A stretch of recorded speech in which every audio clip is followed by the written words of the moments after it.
Yo, yo, yo, yo. What's up, guys? Oh, shit, I gotta turn the music off. Fuck, we're gonna get demonetized. Uh-oh.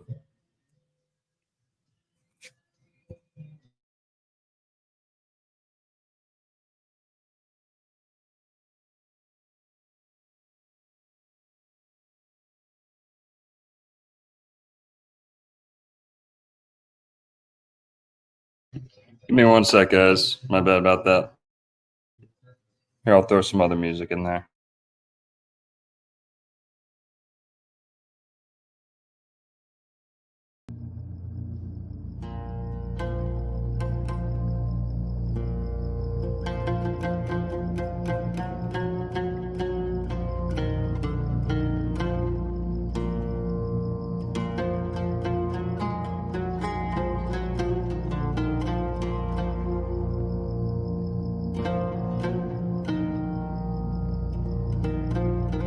Alrighty.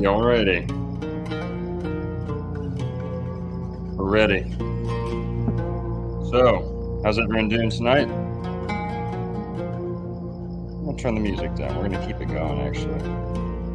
Pretty nice. Brandon, let me know how it's sounding. Does it sound good? Volume, music in relation to the voice? Okay.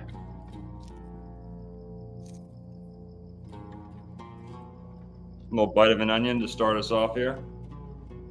All right, well, happy Sunday, everyone. Sorry, always rushing into these. We were, the bookstore closed, right before we get going, right before we start going live. So we're always closing up and getting things in order right before I go live. So I don't mean to make you guys wait too long, but usually the set time for the video is usually when the bookstore is closing. So you got to give me a little bit of time to get ready. And a little bit of time to let people file in is good. I hope you're fucking with the hat. Make Atlantis great again. These are going to be available soon online. They're available in the Dancing Elephant bookstore. But yeah, guys, we're going to be talking about Lucifer today. Lucifer, Satan. We're going to be demystifying Lucifer and Satan once and for all. You will have no confusion about whether Lucifer and Satan are the same person when this video is done, when this live stream's done. And we'll give some astro-theological context, but there's a lot of debate. There's always been a lot of debate. Are Lucifer and Satan the same person? Now, or the same thing, the same concept, the same force? Are they both the devil? And I think that's a good starting point. The devil, where that word comes from. And we're going to be talking about a lot of words. We're going to be looking at some things, reading off some good PDFs. Got a lot of PDFs, but don't call me a PDF file. No guy. So we've got some PDFs we're going to be reading from. And yeah, that's it. The Bible, some Albert Pike, some Manly P. Hall, the classics, right? But also we've got some good gravy on astrology. So I'm going to prove to you guys, Lucifer and Satan are not the same. They can be identified with each other, but you can only make sense of that with astrotheology. You can't say, oh, well, yes, they're both the devil. Satan is just the devil when he's in a different mood, right? Or Lucifer, Satan. So we're going to get to the heart of the issue. Right in the Garden of Eden, whoever this eternal adversary is, he's also been likened to the serpent. So we're going to talk about the word serpent. But it's just going to be me today.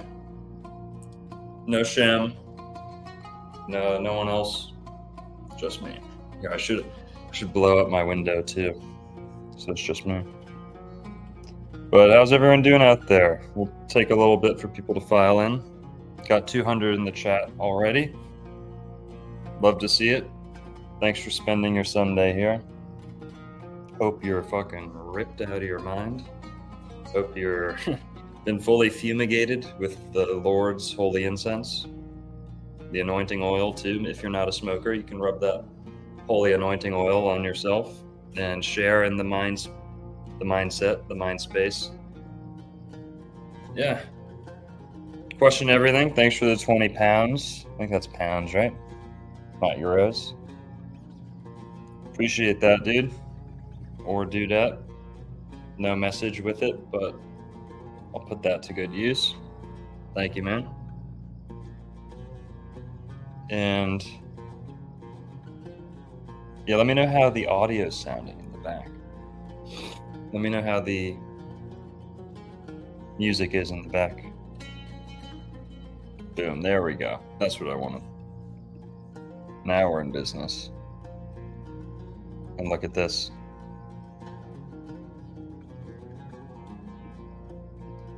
Shell yeah, guys. All right. All right, laid it all out. That's what we're going to get into. This is also, every Sunday we read from the Bible, talk about Christianity, world religions in general, but we talk about Jesus, the Old Testament too. And yeah, we got some oud in the background. I'll shout that out too. So I've been partnering recently with a friend of mine named Rustin Gross. I'm going to formally shout him out on the next produced video that I release. But this music you're hearing in the back with oud, that's my good multi-instrumentalist friend named Rustin. And Rustin has been helping me with the soundtracks on Jekyll Island video and the Elephant video. So great contributions. Super talented guy. He's performed here at the bookstore too one time. So I'm informally shouting him out right now. And I'm going to formally shout him out with all his links so that you can, if you're in the need for music or soundtracks or anything like that, you can get a hold of him. That's his business. So shout out to Rustin. Playing the oud in the back. He plays every instrument you can think of. Heck of a lot of stringed instruments from all over the place. And he played oud on this, and he played recorder and a bunch of other instruments on a Greek track for some Greek music. And so the channel's getting, the production value is, I thought we were at a ceiling here where we punched through the ceiling. Okay. We've got real deal music. Thanks to Rustin. So like I said, his links are either going to be in this video, they're definitely going to be in the next video, his links. So, all right, that's all the announcements. Let's see who we got in the chat here. What's up, Mar? Shout out to the mods. Thanks for helping out. We got Maxed Out Bear. Drop an orange if you want me to say what's up. We got Watchman in the chat. Tabasco.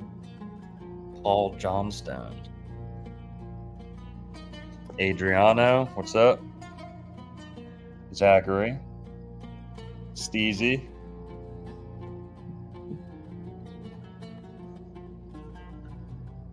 Joseph Gale in the house. We got another $20 from Adam Othman. Can we send you cigars to the bookstore?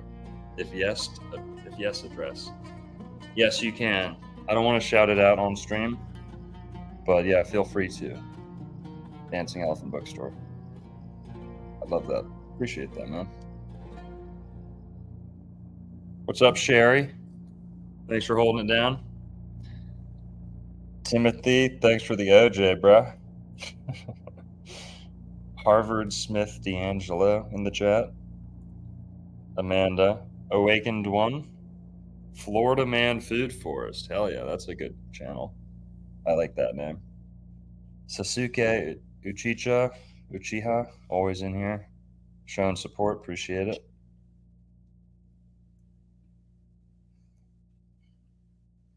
Some of these I can't pronounce, forgive me. B. Hendrix. Maxed Out Bear. Love to see my bears in the chat. Hell yeah.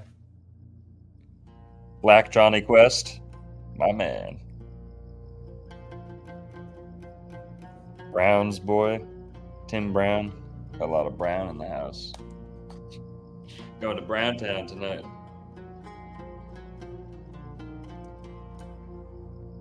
All right, Rebecca, JJ Recon, Spellbound Bear. What's up, y'all? Yeah, this is pretty good, I guess. Maybe I'll stream alone more often. I have a chance to look at the chat more.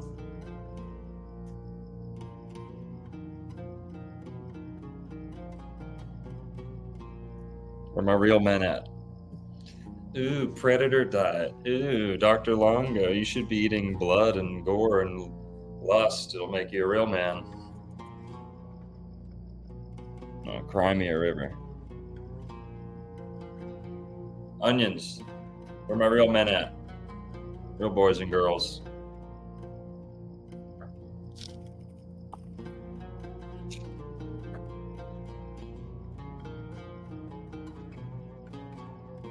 We ain't playing around, son. You wanna know how to fight Lucifer and Satan? Number one way, garlic and onion. Garlic and onion.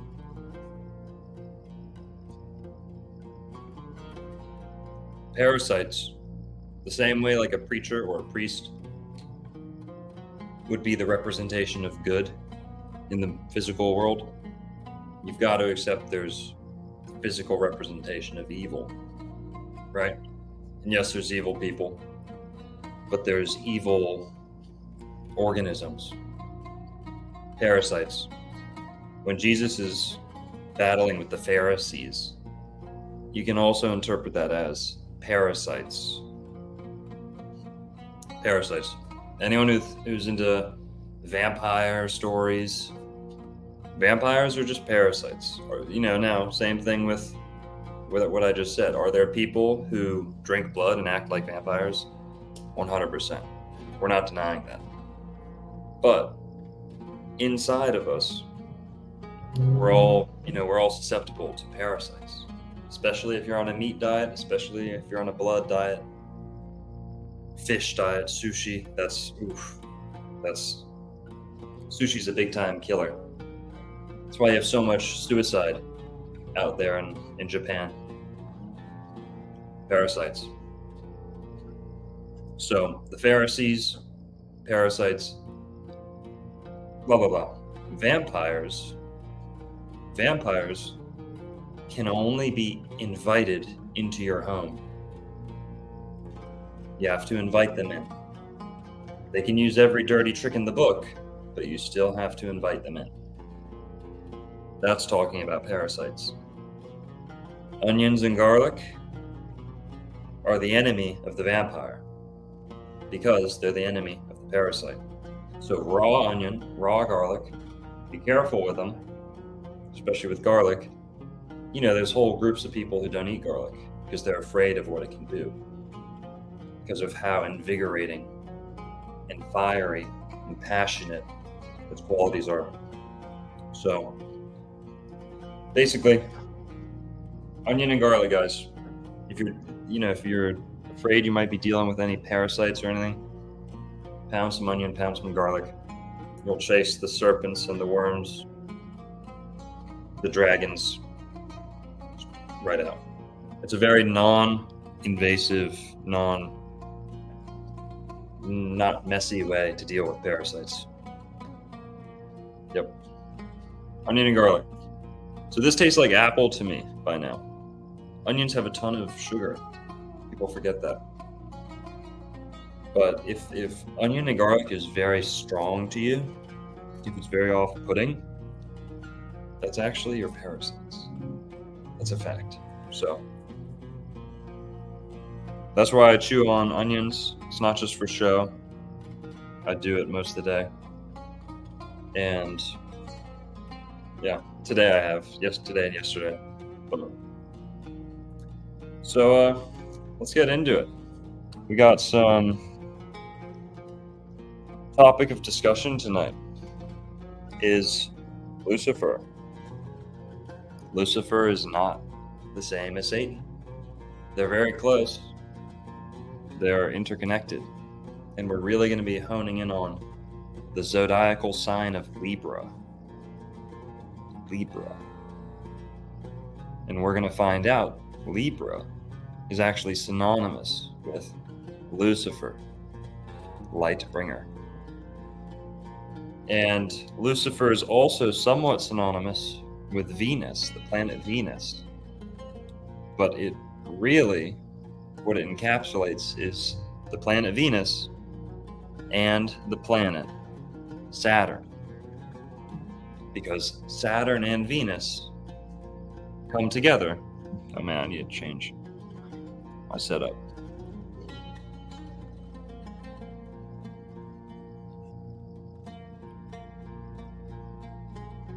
Boom, here we go. I think that's how it's gonna have to be. Yeah.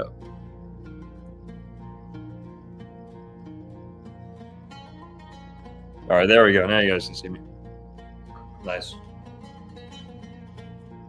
So we've got some stuff to read through here, but we're just going to go over the general characteristics, right? Both are considered evil. Now, that's a very general description, but why are they both evil?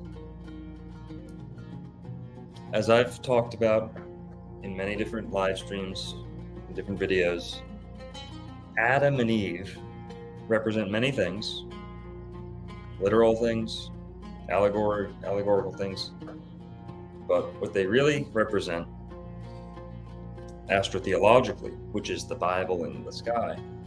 Adam and Eve didn't have a printing press, they didn't have an inkwell, so God wrote them the scriptures and the stars. Adam and Eve, one interpretation is it's the first half of the zodiac and the second half of the zodiac. But it's also Mars and Venus. Man and woman. Men come from Mars, women come from Venus, right? Well, Adam is also odd and even. Add them up. Let's do some math, right?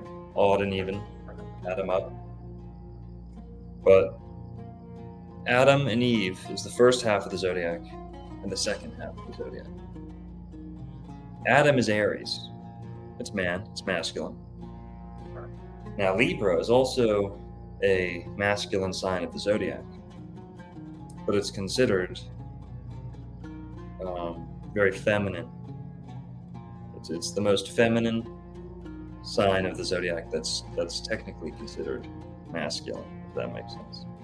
And that's going to explain, that might sound contradictory, but that's going to be our rationale as to why Lucifer is the morning and evening star, like the planet Venus, who's always usually feminine, but is being regarded as masculine. So Lucifer is masculine.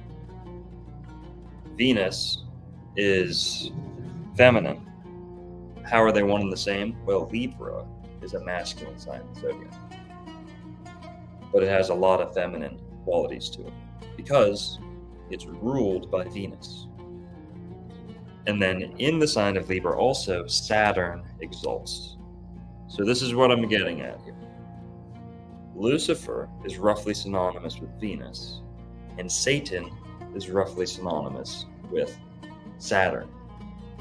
It definitely is synonymous with Saturn. So Lucifer and Saturn, where do those meet? What's the common ground between those two? Well, the sign of Libra, which is the 7th sign of the zodiac. 7th, September. It's where the fall comes. It's the end of the kingdom of heaven. It's the fall. It's the fall of man. It's the fallen angels. It's the false teachings. All this is the fall, right? Well, in the sign of Libra, you have Venus ruling and Saturn exalting. Now, right there is why you have Lucifer and Satan being conflated, being confused. It's not that it's wrong, it's just we need to pick it apart a little bit, right? So, Lucifer means light bringer. Luz, many languages, the Lux, Lu, Li, is light. Light. Lucifer means light bringer. Well, Libra is the same thing. So, people say Lucifer is the morning star and the evening star. Yes. But if it's just Venus, why is it both of those roles? Libra is both partaking of morning and evening. It sees the sun in the sky and it sees the sunset down. It's the halfway point between this, in the middle of the zodiac. Right, Virgo and then the cusp into Libra, that's the halfway point of the zodiac. It's the verge into the fall. Virgo, Libra, the equilibrium. Libra. So, Lucifer, you're right, it's confusing. You can say that it's Venus, but it's definitely Libra. And when we're identifying Lucifer with Libra, then we get a clear picture as to why it's Venus and Satan at the same time, and why it's the serpent at the same time. The serpent is representative of the number 7. 7. Sept. Serpent. Yeah, it's not a stretch. Look that up in many different languages. 7 and serpent are linked. So, Libra, Virgo is the staff. Virgo is medicine. It's ruled by Hermes, which is where you get the word hermetic, medical. Virgos are meticulous, right? They're hermetic. They like to go back into their cave. They can be isolationists. Well, from the verge into the fall, from Virgo into Libra, you have the fall of the sun. The sun is dying. It's been betrayed, or it's about to be officially betrayed, but it's being lured into betrayal. So Libra is the step right before Scorpio. Scorpio is the assassination. Scorpio is also the sex act itself. So Libra is everything leading up to that. That's why it rules temptation, seduction. It's the sunset. So in the greater year, Libra is the fall time, September. In the day, because the zodiac is mirrored, it's reflected in the micro, in the daily cycle too.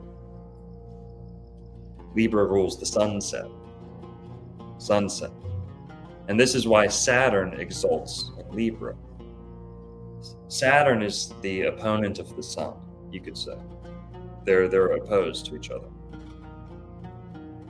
Saturn is happiest and strongest when the sun is at its weakest. That's what's going on in Libra. The sun has fallen. The path that the sun takes throughout the sky, in Libra it begins to be less and less and less. And it's less than half the day. So that's why the equinox is Libra. Equilibrium, right? So, when we're talking about the serpent in the Garden of Eden, which a lot of people identify with Lucifer and Satan, even though those words aren't used in that instance, the serpent is representative of the number 7, and 7 is Libra. Now, the matter of free will also points to Libra. But I hope I did a good enough job of explaining that. That's just our introductory rundown of Lucifer versus Satan. Lucifer seems more of a feminine, alluring, seductive energy, whereas Satan is more of this ice-cold punisher, also a trickster, definitely mischievous, very reminiscent of Loki. And also, man, you look at Loki, you're seeing a very strong link to the word Lucifer, because if you want to stretch that, which you can, don't get me wrong, Lucifer, Lucifer,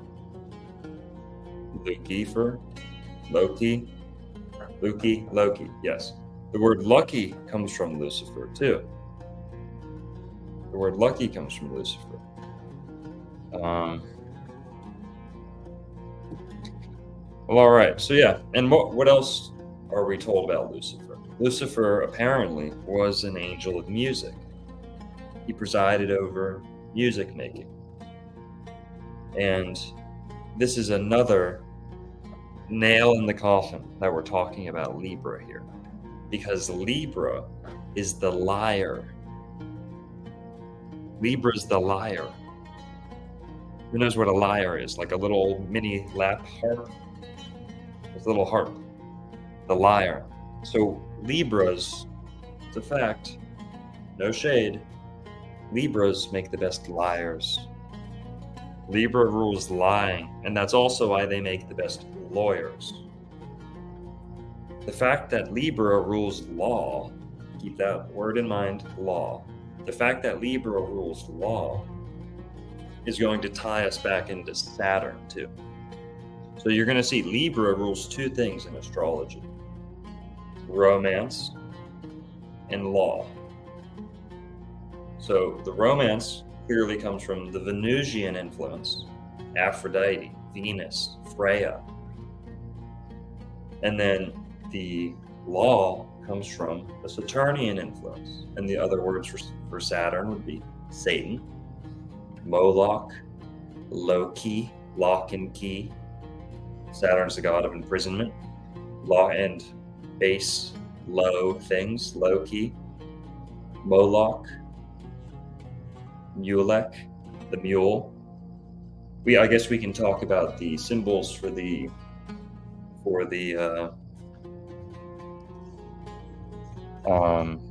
political parties too of America. Here, we're gonna try another track here. Nice. Hell yeah. Shout out to Rustin.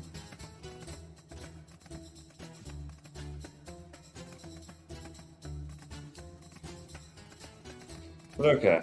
Yeah, I forgot what I was talking about. But I guess we can start reading from these PDFs. Some of these books we have in the store, it's just cumbersome. My desk is pretty full here. Got my Bible and my iPad and some snacks. So we're going to read off the PDFs. That way you guys can see them too, so I can share. And so Libra is where we get the word liberal.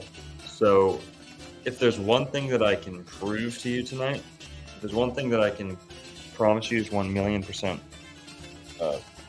substantial,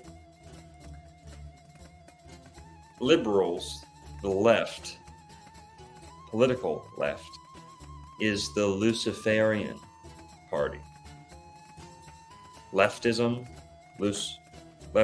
liberalism is the influence of Lucifer, who is very preoccupied with free will and individualism and things like that. So, whereas conservatives,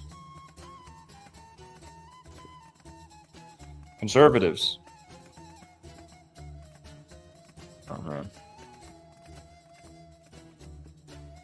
there we go, nice, perfect.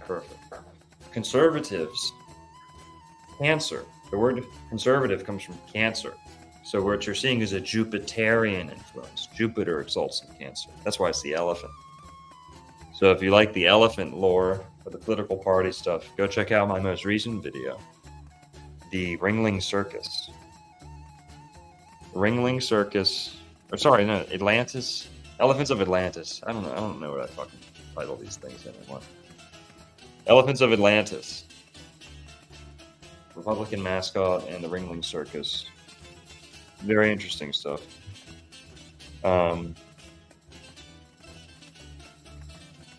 Yeah, no, I don't hate Libras. I love Libras. I actually get along great with Libras. I'm actually doing Libras a justice right now, explaining where all the hate comes from. Not hate from me. I'm explaining why they're associated with darkness, why they're associated with lying, why they're associated with being indecisive, right? This is all these things kind of go back to the Garden of Eden and the serpent and the fall of man and the sunset. So it's not a personal thing. It's not that Libras are automatically bad people. I guess I can list off some good qualities of Libras. Libras are the most aesthetically talented. Libras always have an eye for fashion and aesthetic, proportion, design, decor, and they always excel in those areas. Libras always have a great sense of personal style too. So Libras they look like they have a designer, or they look like they have a fashion consultant who works for them, like puts their outfits together, and they're all in the same, like bought from the same store. It looks like it's all ordered from the same catalog. They have a defined look, right? And they're very savvy with their fashion. So what else are they? They have the greatest, most proportionate bodies, Libras. So they're very often are they models, and they have very, very beautiful features. With Libras, you very rarely find like a giant nose or a giant chin or off center face or unsymmetric face. It's always symmetrical. Libras have the most tempered and moderate faces, and they don't scream any one emotion, really. Like some people can have emotions stuck on their face. Libras have a very relaxed. The features are balanced. Just Libra balanced. So the eyes aren't too big. The forehead isn't too big. With Aries and Taurus, you can get some big head shapes and foreheads and distinct brows. Libras tend to have a very fair look about them, not overly angry or overly sad like a water sign, or they're right in the middle, right? That's the beauty of Libra. They're a little bit vanilla like Virgo because they're right there in the middle of the zodiac. So Libras can be a bit indecisive, but that's also their superpower, is they're unbiased. So they make the best judges, they make the best lawyers. Like I said, lying's not always a bad thing. It can be a tactic, right? There's a time and a place for lying, and the courtroom is one of them. That's why lawyer and liar is the same word. And law and love, those are the themes of Libra. So think about love and law. We're going to end the word book. Libra means it's book in many languages, all the Latin languages. So we're going to be talking about books, law, and love. And you're going to see how Lucifer and Satan are intertwined with these. So Libras, I played lacrosse with a couple Libras, and one Libra in particular was very strong-bodied, well-proportioned, and they have, you could say they're the most aesthetically pleasing, in body and face. They are like kind of like blank templates almost. And my friend who's a Libra, he was very valiant on the lacrosse field. And so they're definitely not one of these signs that have a reputation for weakness. Libras can definitely, they're a cardinal sign too, so they have a lot of fight in them. All the cardinal signs can be a little bit of agitators. But, I hope I did enough singing their praises so we can shit on them a little bit more. But Libras, I love to hang out with Libras. Libras are like the life of the party. When I think of the life of the party, it's Leo. But that's not always sharing the energy. Leo can be kind of like the sun hogging the energy. Libra is up there with life of the party signs. They're social creatures. They love to go to the bar. Libras, the sign you'll find at the bar more than anywhere else. More than any other sign. They love to go to the bar. It's not always the drinking, but Libra has an association with the kidneys, which has to do with drinking and filtering out fluids, right? So the bar, you'll notice Libra is associated with the bar too, which kind of goes back to the staff, right? But the bar is also going to bring us to that drinking and socialization and going to the bar and being kind of libertine. That's another Libra word. And then also bring us back to law, because you have to pass the bar exam to become a lawyer, an attorney, don't you? Well, there's Libra again. And guess what? Remember we said it was the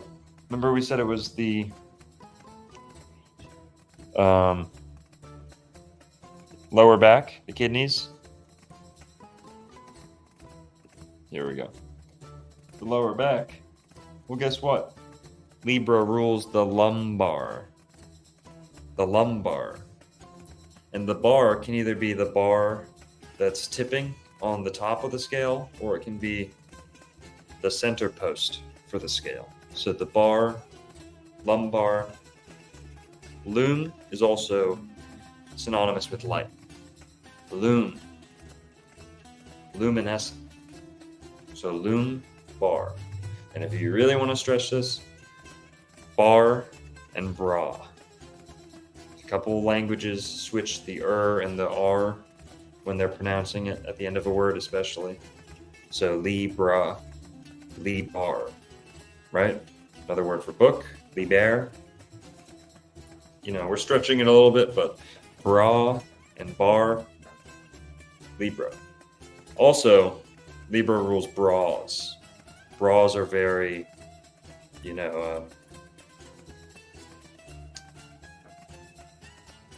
not seductive, but it's bras are like suggestive. You throw your bra at the band and stuff like that, and it's a very Libra thing having to do with feminine beauty and fashion. Bras are often one of the most a lot of women who don't care about what they wear still care about how their bra looks and stupid girl shit. But there's a connection there too. Libra, the lumbar, Lucifer. What else can we say? I gotta plug my computer in real quick.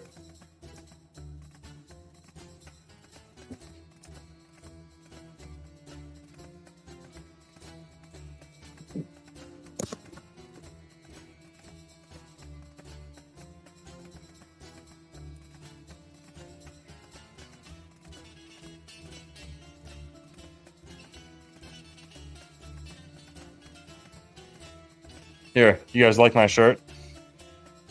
You ever wonder why Dr. Longo tells so many your mom jokes? I hope this isn't flipped.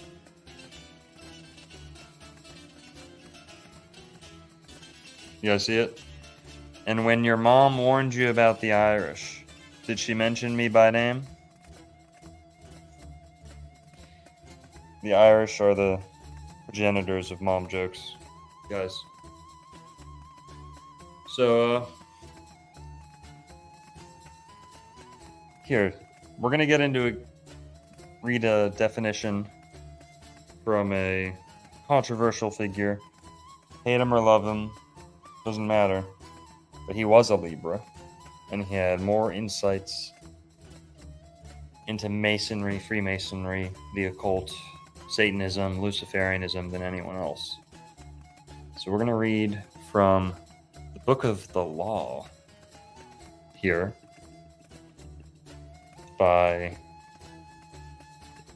Aleister Crowley. And you're going to see what I mean by love and law. Aleister Crowley was a Libra himself.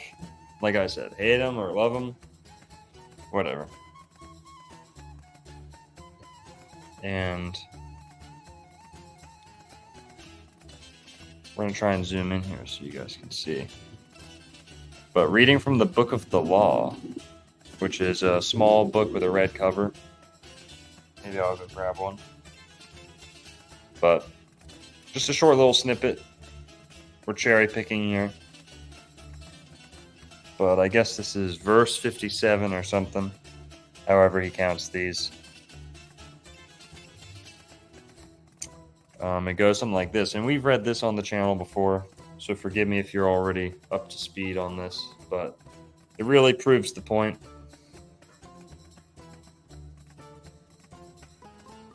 Book of the Law. Whatever. Page 26. This is, I think, verse 57. Invoke me under my stars. Love is the law. Love under will. Nor let the fools mistake love. For there are love and love. There is the dove and there is the serpent. Choose ye well. He my prophet hath chosen, knowing the law of the fortress and the great mystery of the house of God. And then he goes on a little bit more. All these old letters of my book in Spanish, Libra, library, right?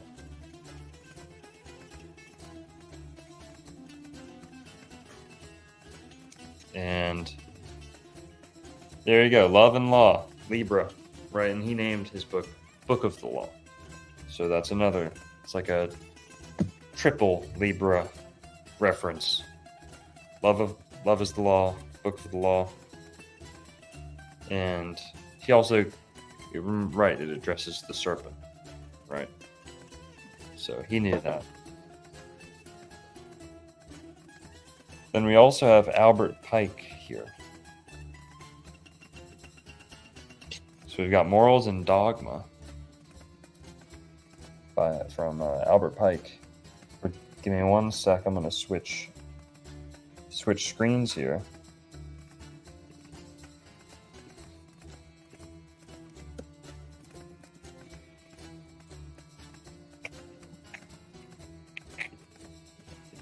We're also going to be talking about Saturn and Satan, because Libra is really all about the fall. And you could say Venus is too, I guess. But Saturn's all about winter. So that's another way that they're different.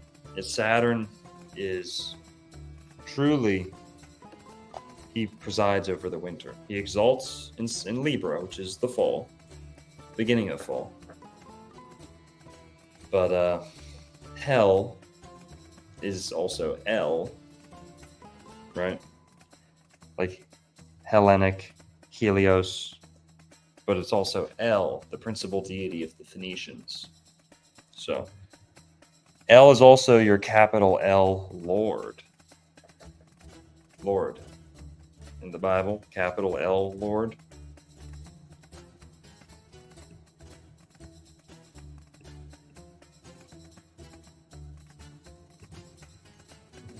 Here we go, right on one of these early pages of Morals and Dogma. I don't know what this is, like a dedication almost, or a little excerpt.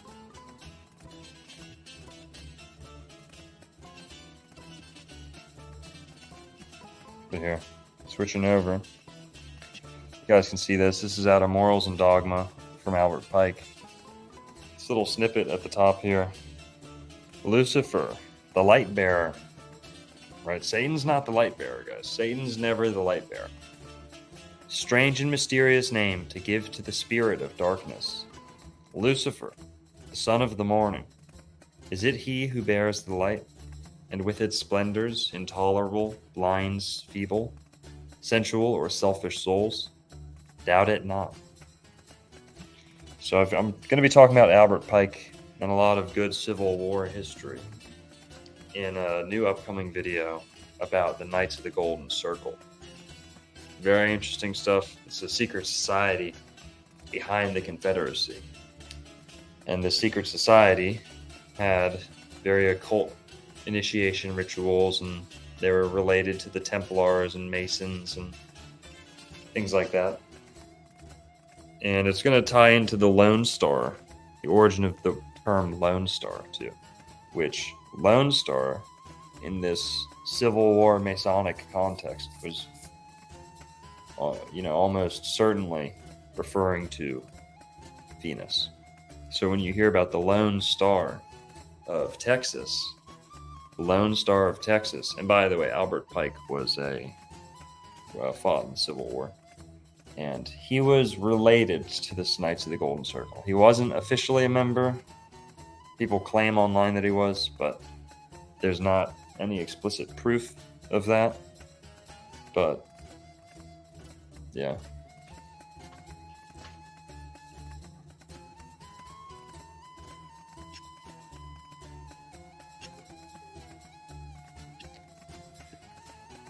Well, all right. So yeah, he goes on to talk about Lucifer a little bit more in Morals and Dogma. And he's pretty keen on, he's not identifying it with Saturn, that's for sure. So people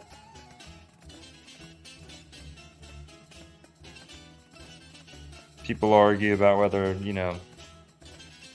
Albert Pike is a Satanist. I wouldn't say he's a Satanist. Luciferian, maybe, but not Satanist. So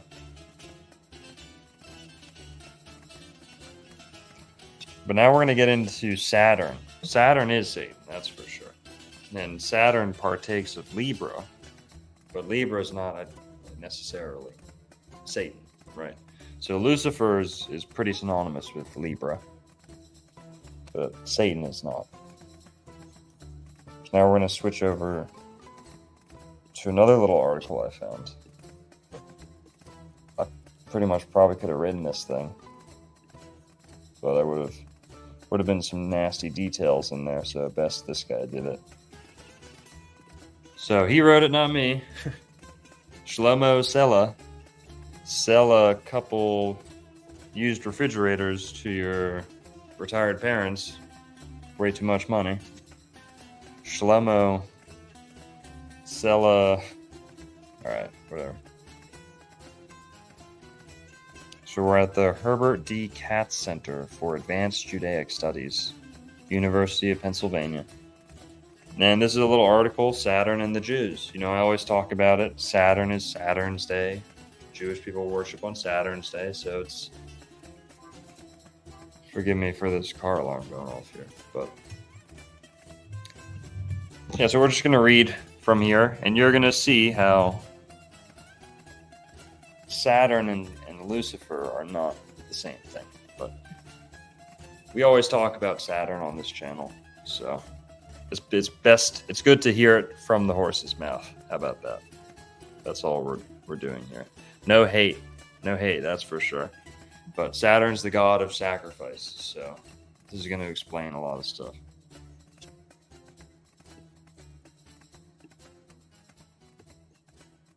Peace out, loser.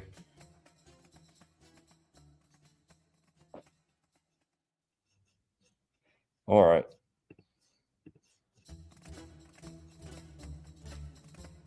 Underlying the well-known link between Saturday, or Shabbat in Hebrew, and Saturn, Shabbatai in Hebrew, is the reference to Saturn as the planet in charge of the Jews. Behind the link between Saturn and Saturday is the astrological theory that assigns the 7 planets in succession, beginning with the sun and following the order of their orbs, to the 24 hours of the day, and to the 7 days of the week. Prominent Roman historians such as Tacitus, 56, whatever, not going to read their birthdays, and Cassius Dio, as well as church fathers like Augustine, acknowledged a special link between Saturn and Saturday, the holiest day of the week for the Jews. That Jewish society of the Talmudic period recognized the same association is shown by the fact that the Babylonian Talmud, or Shabbat, I don't know what this is, section or chapter 156a, refers to Saturn as Shabbatai, or the star of Shabbat, Saturday. Greek and Arab astrology, however, considered Saturn to be the most malignant of the 7 planets, and thus the Jews, astrologically governed by Saturn, were considered to be contaminated by the planet's wicked nature. Their words, not mine. That's Shlomo talking, not long ago. So, Abraham ibn Ezra is the first Jewish thinker to deal with the problematic link between Saturn, Saturday, and the Jews. He addresses the astrological association throughout his writings, both scientific and non-scientific. He removes the sting of this embarrassing linkage by stressing that Saturn is actually conducive to a Jew's religious faith. In his long commentary on Exodus, chapter 20, verse 13, Ibn Ezra associates Saturn with the 4th commandment, ordaining one to remember the Sabbath day and keep it holy, in Exodus chapter 20, verse 8, and explains that this correspondence allows the Jews, by not occupying themselves with everyday matters, but devoting themselves solely to the fear of God on this day, to protect themselves from Saturn's baneful influence, and also to improve the quality of their religious belief. For more details, see Shlomo Sela, Abraham ibn Ezra's appropriation of Saturn. All right. Well, there you go, from the Shlomo's mouth himself. And there you go. It is pretty interesting. It's not a bad way to look at it, as staying the hell inside on Saturn's day is probably the best way to, not succumb to the Saturnian influence. But, yeah.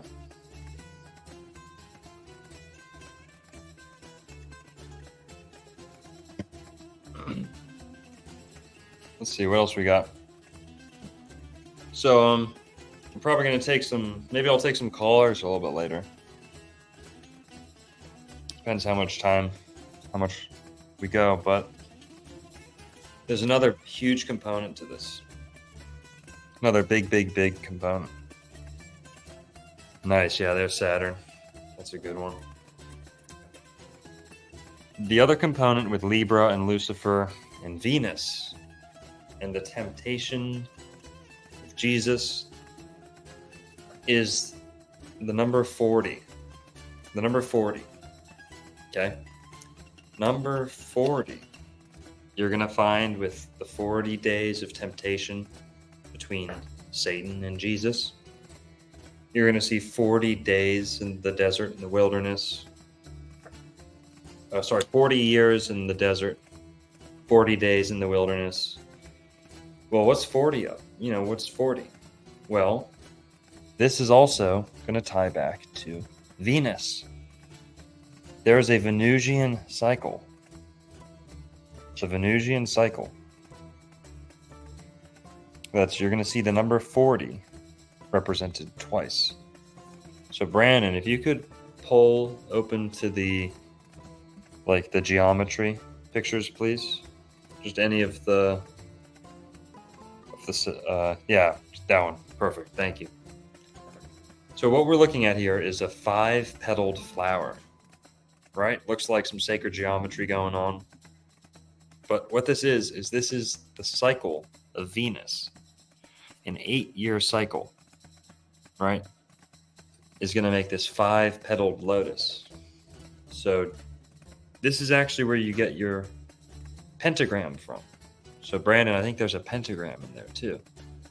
And if you guys ever want to know how astrology and names are interconnected, I was talking about the word Libra. Well, or my buddy Brandon, who helps me behind the scenes here, his name is Bra, B-R-A, and he's a Libra. So he's got the brand. He's got the branding there, the Libra branding, Libra branding. So always works out like that. Somehow with your astrology shows up in your name. Well, here's another fiveness. The pentagram is associated with Venus. People are going to dispute that. People are going to say, "Oh no, it's Mars." It's actually Mercury. People say that about Lucifer too. A lot of people say that Lucifer is Mercury. Now, how is that? Because Lucifer is the morning star and the evening star. Believe it or not, sometimes, at certain points of the year, Mercury is acting as the morning star or evening star. That's right. So, it's usually Venus, but Mercury can also fill that role. But I tend to point to Venus. It's more objective. So you've got 40 years. Here, I've got a little article here, but the 40 days is the retrograde of Venus. In astrology, planets go retrograde, meaning they seem to move backwards. Right? Well, Venus, when Venus goes retrograde, it spends 40 days. 40 days. Now that's the trials and tribulations and the temptation. Venus retrograde. Venus will do that to you. And if you can make it through a full 40-day Venus retrograde, I mean, you've conquered something. So, if you can fast for a full Venus cycle, that's overcoming a desire. Desires are conquered 40 days at a time. Venus rules desire. Venus rules temptation. Libra rules temptation as well. And Brandon, if you could pass to the other one, please. The other chart. It's on like tan paper. That one. Bingo. Yep. Thank you. So the 40 days of Venus retrograde are undeniably the 40 days of temptation.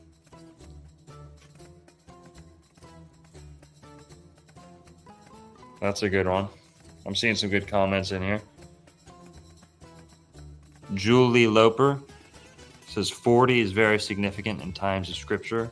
It takes 40 weeks to achieve a full-term birth.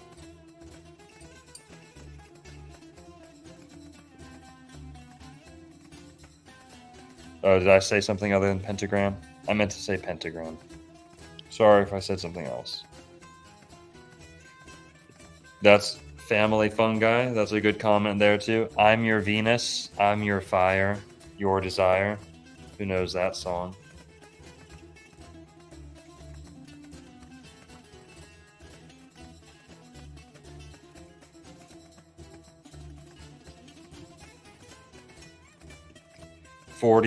Fast Ed. 40 years between Jesus' death and destruction of the temple. Year 33 to the year 73.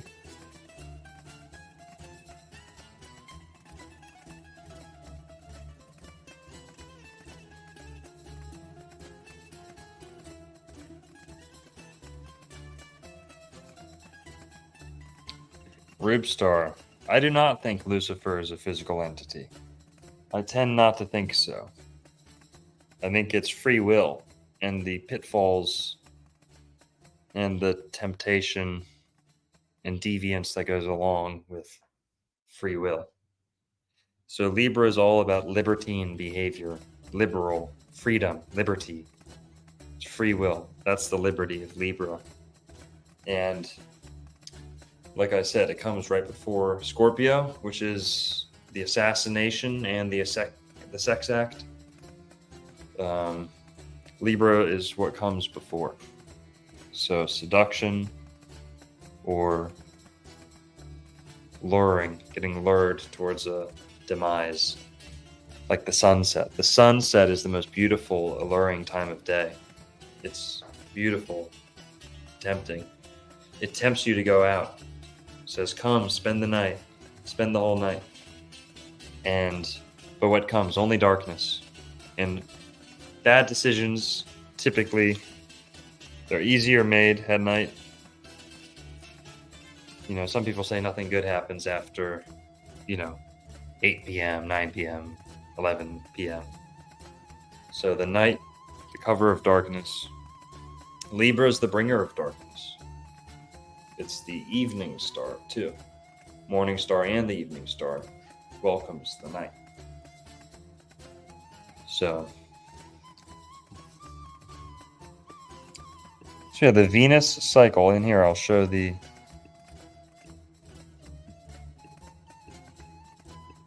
some receipts on that one.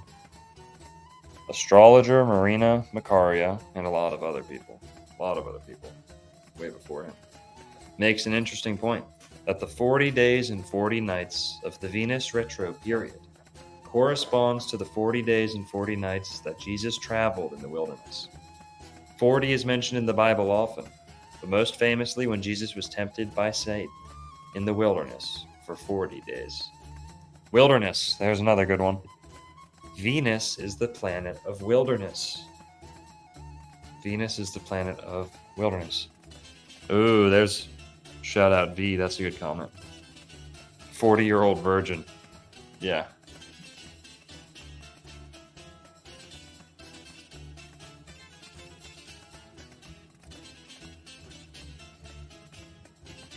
A joker, smoker, midnight toker. Yeah, sounds like Saturn to me. That sounds more like Satan, Saturn, Capricorn. Capricorn's the joker, jester, smoker, like burnt offerings, sacrifice, midnight toker.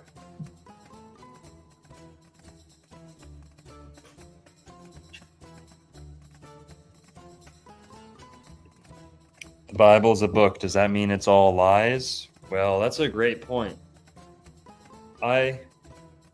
There's truth to that. There's a kernel of truth to what you're saying, but the Bible is the infallible word of God. Not because books can be perfect and humans are perfect, but because the stars are perfect. The heavens, like I said, God wrote the Bible in the stars. So the story itself is pure and infallible. But writing anything down in a book is dangerous and liable to lies, like you're saying. And some would say that's the Tower of Babylon, too. The confusion of the tongues is writing things down in general, because humans have always been talking. So some people say, hey, the confusion of tongues, we never talked. It was all telepathy. And then when we started talking, the languages sprung up. Well, that's a good theory, but I tend to look at the Garden of Eden. Man was talking in the Garden of Eden. Man was naming all of God's creation. And yeah, but it's the writing down. The Bach Saga, which means book, by the way. Bach Saga, which deals a heck of a lot with Capricorn and the goat and Saturn, winter, and the Ice Age. Shout out to the Bach Saga. But the Bach Saga says that man didn't write anything down, and that we never carved anything into stone, and never built with hewn stone unless we absolutely needed to. And as man devolved, became more and more selfish or vicious with vices since the Golden Age, after the Golden Age, after the fall of man, that he started building more and more vainly. Started building with hewn stone when he had no need to do so, and started littering the world with his ramblings. Things that needed to be said right now, that needed to be carved into something right now, people thought needed to be written down, carved, recorded, don't really need to be written down for the future. So maybe paper, serves the purpose. Carving something into stone is not always a good idea. You're creating confusion. You're creating mystery. We were talking last night, I was on someone else's show talking about the Great Pyramids, how the pyramids are have the most to say of any structure, any building in the world, because there's no markings on them. No carvings, no markings, no letterings. It's just the stone speaking for itself. The geometry is true. The geometry is timeless. So writing things down in general is always liable for fallacy, right? And the Bach Saga talks about black letter on white paper, the Bible being the first ever book. Bible means book. Biblio. Libra also means book. Bach means book. So the Bible's not a lie, but books are definitely vehicles for lies. And book and lie is somewhat synonymous, right? It's a library, isn't it? A lot of lies in the library. So oral tradition is always preferable. Let's always talk it out. Yeah. Good comment, though. It's a good point. Tough one to make sense of, but have faith. Astrology's always going to make the answer clearer, too.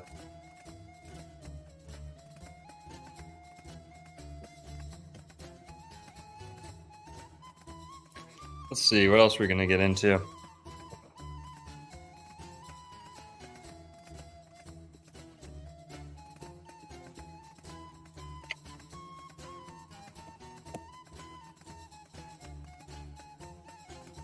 All right, well, I guess we could talk about Libra and Venus. Venus has to do with music. Venus is a muse. Aphrodite is a muse. Muse is a beautiful woman that compels, that inspires great works of art or music. Great, right? The painter needs a beautiful model. The songwriter has to have a beautiful girl he's thinking of, or a breakup, or right. There's always an object of passion, and Venus is the grand archetype of the muse. Muses are also associated with water, much like Aphrodite or Venus is born in the shell. Shell was one of the first currencies, and the serpent on the staff is the symbol for money. So Libra does have a little bit to do with money too. I wouldn't say it's the financial sign of the zodiac, or Venus, Venus is where you get the word revenue,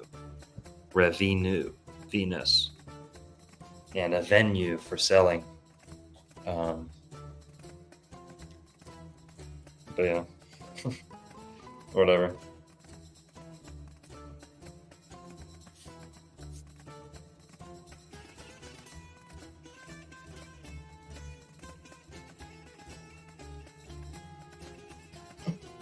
So the lyre, this instrument that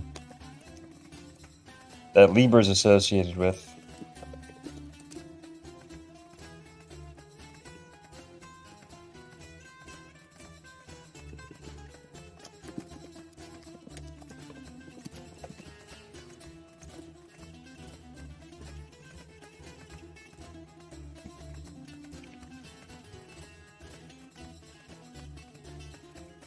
so lyra is right up there in Libra, next to Libra. And Lyra is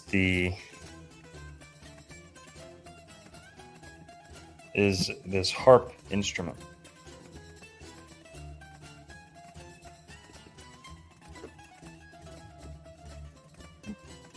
Here, when you're lying to someone, like Lucifer was deceiving or lying, what you're saying is you're playing sweet nothings. You're harping, right? You're manipulating.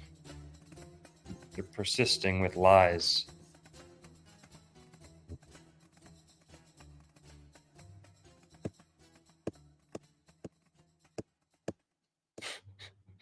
Yo, Chase, you're gonna have to tip for that one, bro. Goddamn, Chase. That's the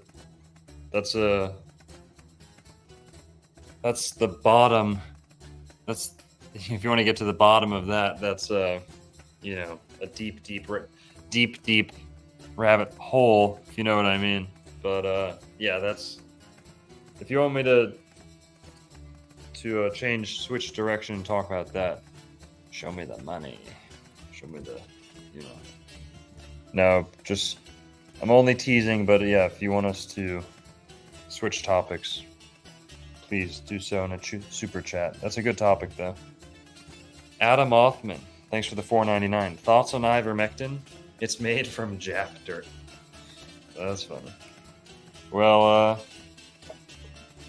if Donald Trump recommends it, I'd probably say it's pretty good for you. I know that's going to come back to bite me because he promotes something else too, but I hope people are smart enough to see through the smoke screen on that and see how it's all 5D chess. Let the white hats do the work, bro, as they say. Let the QAnon frogs do all the work for us. Just sit back. No, just kidding. Ivermectin, I think it's pretty cool. Horse dewormer, right? I think Spencer Barr takes it. Pretty sure. I've seen him take it or something similar. Horse dewormer. So get rid of parasites any way you can. God's Node, thanks for the $5. Pentagram is formed with Venus against backdrop of Zodiac. Sun in the middle. Good point. Appreciate the $5. God's Node.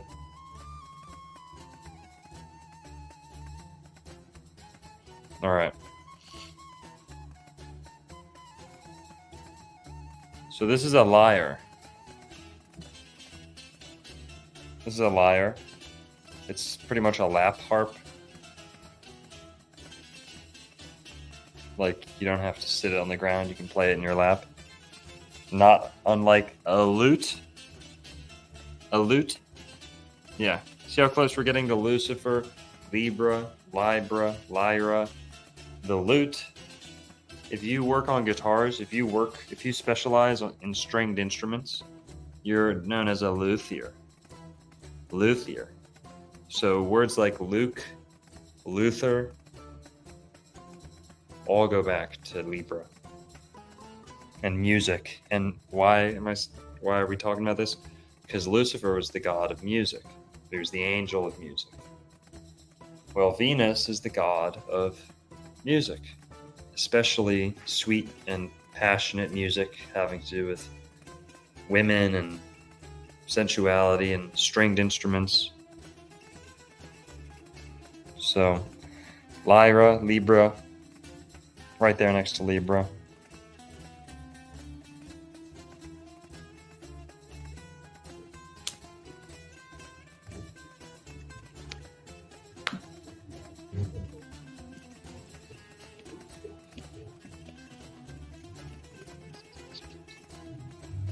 Well, all right.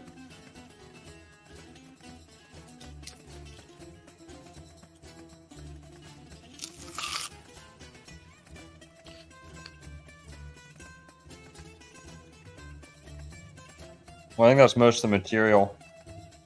I just jotted down. It was real brief. Because the moon's in Libra right now, or it's just leaving Libra around now.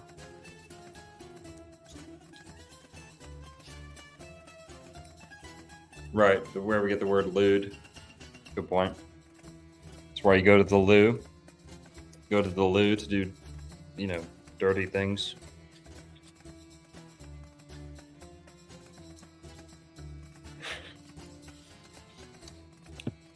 Well, alrighty. Oof. Oof. I might step out here, have a little smoke. But maybe we'll read from the Bible a little bit. It's usually what we're doing on Sundays.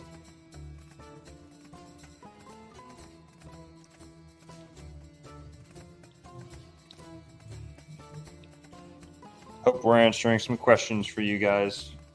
Main question I want to answer is, are Lucifer and Satan the same thing? Short answer would be no. Lucifer is somewhat of a more feminine influence. Again, music, Venus, love, romance.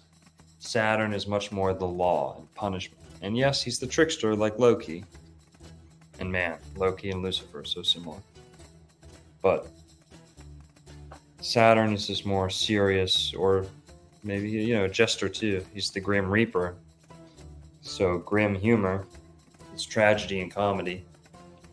But Venus is more of the temptation, seduction, like that burning desire. And I'd say Saturn is more the cold, chilling, trickster, sadistic, satirical, a deadly joke, right? So I hope that makes sense.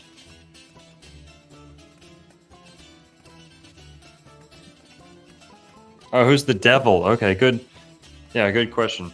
So who's the devil? Well, devil is the evil. So devil could be applied to both Lucifer and Satan. But I'd say it's mostly Satan, mostly Saturn, devil.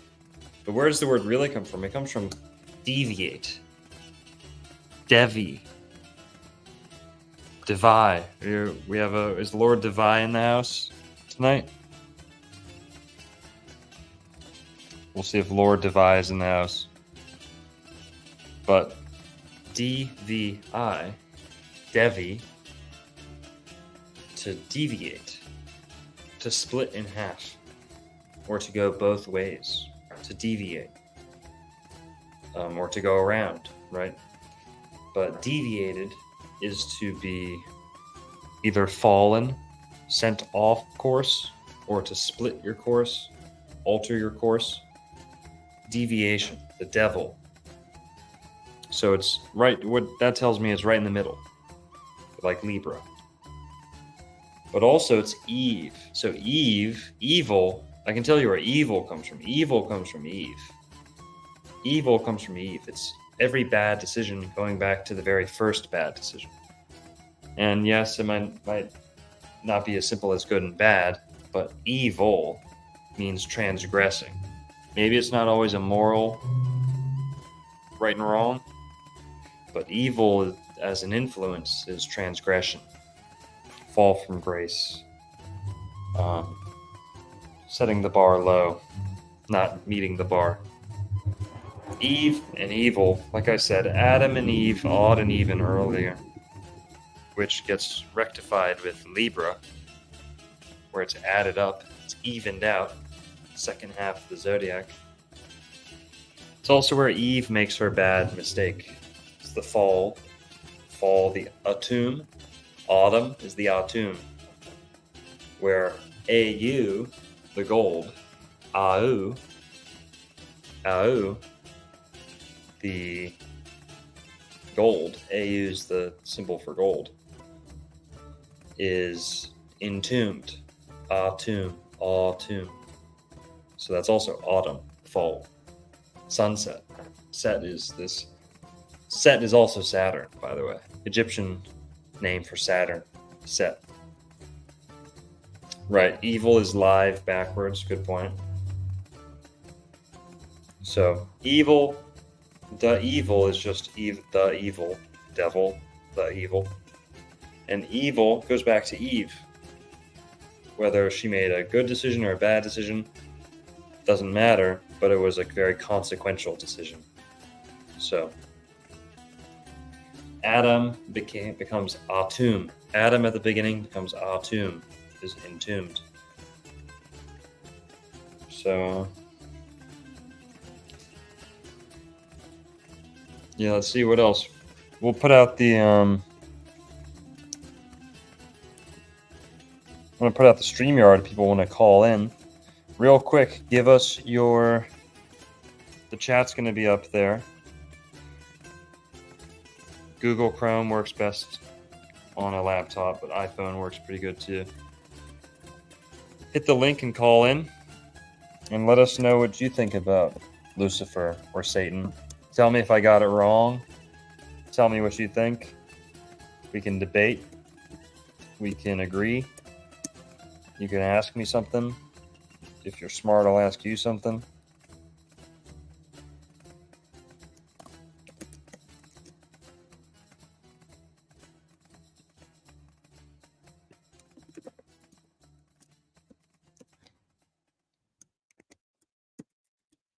So, all right, there's the link. There's the invitation.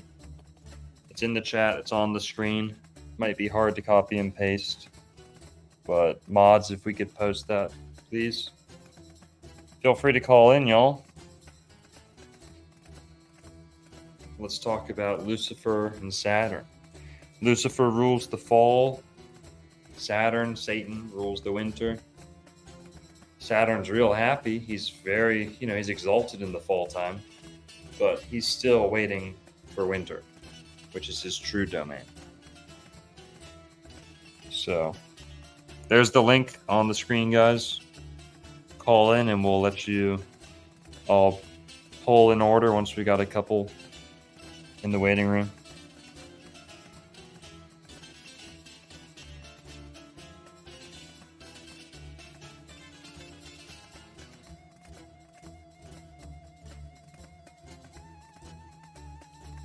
Thanks, Jillian. Appreciate it. Demons do like it cold. My cats are doing a little wrestling here. Arion.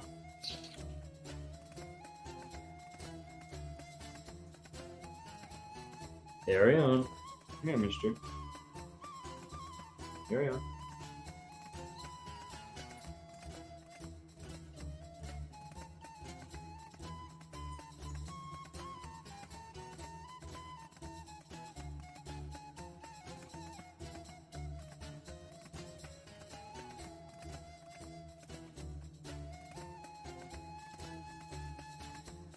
Come and call in, y'all. I think I'm gonna run a little picture, little video here while I run outside and have a toke. Re-up on my Lord's holy incense. We got one person in the chat. Oh, we got another.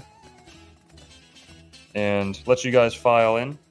We're gonna take a little bit of a break here. So if you're enjoying the show, stay tuned for a little bit. We're going to be discussing, talking, debating, maybe, whoever's out there. And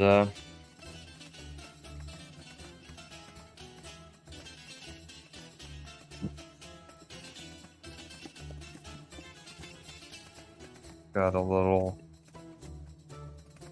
video here, and then we'll get to our callers. Thank you, guys.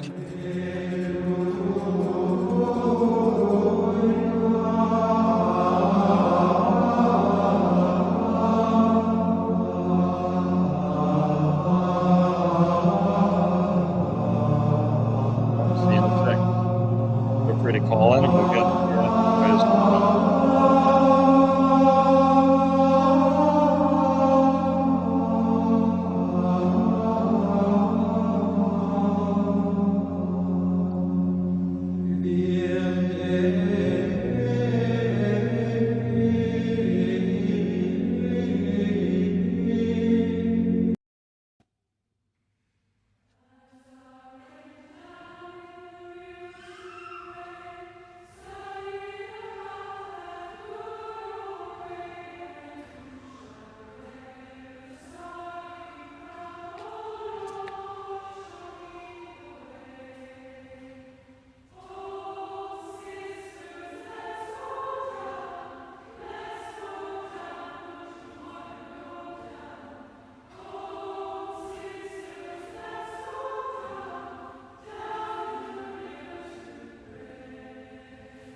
What's up, guys? Howdy, howdy. Hope we're doing good. Well, it made me, while I was gone, while I was coming back, I saw some good comments. Another character that we should probably be addressing is the Antichrist. What does Antichrist mean? Is Lucifer the Antichrist? Is Satan the Antichrist? Why all the different names, right? Well, Antichrist is an interesting one. I'll break down the words for us here.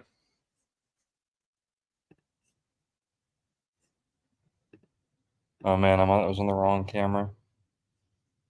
On the wrong camera and microphone. So there, that's a little better. Well, the Antichrist. Anti is the same word as anti. Anti.